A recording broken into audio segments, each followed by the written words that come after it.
Hello everyone and welcome back to the channel. Today we have a wild story that has recently re-emerged into the spotlight. This incredible and true story is that of the largest car theft in history. In the annals of international trade history, tales of unprecedented deals and unexpected consequences often emerge. But the curious case of how 1,000 Volvos found themselves in North Korea is a story that transcends mere commerce. It is a narrative that intertwines trade, finance, and diplomacy in a most unconventional manner.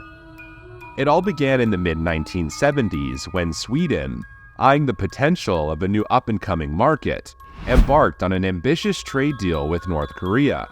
Of course, nowadays everyone knows about North Korea's economic situation.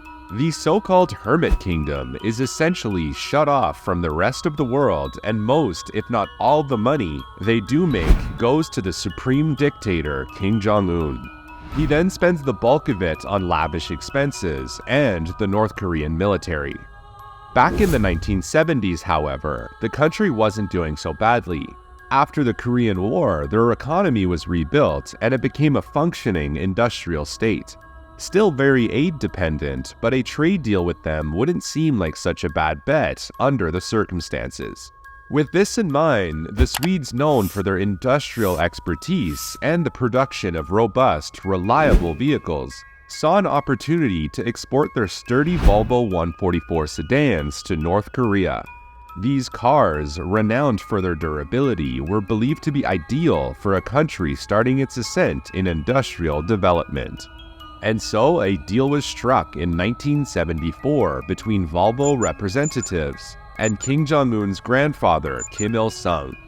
The monumental trade deal was estimated to be around $70 million for over 1,000 Volvos and some heavy-duty equipment.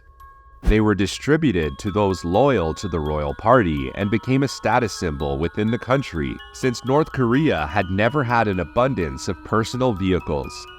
The deal was initially a success, with North Korea even asking Sweden to establish an embassy in their country, the first Western country to have serious ties with the Hermit Kingdom. Unfortunately though, the initial euphoria surrounding the trade deal soon gave way to an unforeseen turn of events. North Korea, despite the goods being delivered, failed to honor its financial obligations. As deadlines for payments were overlooked, the debt accumulated, and the interest on the unpaid $70 million bill for the delivered vehicles and other industrial equipment started to accumulate very quickly. The newly appointed Swedish ambassador, upon arriving at his new post, realized the gravity of the situation. While walking around the streets of North Korea, he quickly understood that they had grossly overestimated their industrial capabilities, and it quickly became apparent to him that the debt owed would probably never be paid. Luckily for Volvo, however, they had insured their deal through the Swedish government and was reimbursed fully, leaving the burden of the payment onto the country. To this day, Sweden still sends 2 notices every year to its business partner, reminding them of their overdue payment, and twice a year it is simply ignored. The process has an odd formality to it, almost as if it's required etiquette. Currently, North Korea owes Sweden a whopping $322 million, with the interest occurred since their original deal. While the financial loss was significant, the saga of the unpaid Volvos took a life on its own within North Korea. Despite not being paid for, the distributed Volvos found a place among the country's ruling elite. These cars, resilient and reliable, stood as symbols of status, showcasing their longevity and quality, even as they aged through the years and still being driven around to this day. This unusual scenario didn't just represent a financial transaction gone awry. It became the foundation for a unique diplomatic relationship between Sweden and North Korea. Sweden's consistent attempts to collect the debt inadvertently paved the way for a level of trust and communication not typically found between two countries with such different ideologies. The unpaid bill for the Volvos, dispatched biannually, became an interesting form of diplomatic leverage, serving as a gentle reminder of the commitment and trustworthiness Sweden sought to maintain. This role proved particularly valuable in fostering diplomatic relations, transcending the boundaries of financial transactions to establish a long-standing communication channel with an otherwise secluded nation.